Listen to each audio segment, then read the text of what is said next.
আমার প্রশ্ন, আল্লাহর সামনে যাওয়ার জন্য আপনাকে তো 90 বছর টাইম দেওয়া হয়েছে, ঠিক কিনা কথা বলে? আপনাকে 70 বছর টাইম দেওয়া হয়েছে, আপনাকে 60 বছর টাইম দেওয়া হচ্ছে, আপনাকে 20 বছর টাইম দেওয়া হয়েছে। আপনি কি দেখেন নাই কতজন মায়ের পেট থেকে চলে গেছে, দুনিয়া দেখে নাই? কতজন একদিন পরে দুনিয়া ছেড়ে চলে গেছে? কতজন 10 দিন এই দুনিয়ায় ছিল, চোখটা ভালো করে খুলতে পারে নাই, চলে গেছে। আপনি কেন 50 বছর ধরে পৃথিবীতে আছেন?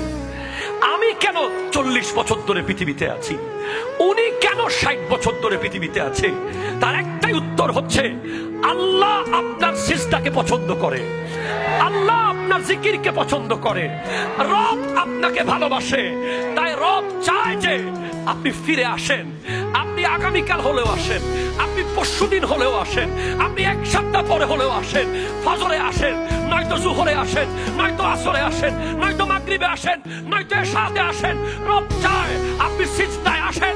আর রব ফেরেশতাদেরকে বলে দেখ, দেখ তোরা তো বানাতে মানা করেছিলি, আমার বান্দা হাজার হাজার বন্ধু ছেড়ে দিয়ে আমার বন্ধুত্বের জন্য মসজিদে হাজির হয়েছে। হাত তুলে বলেন ঠিক কিনা?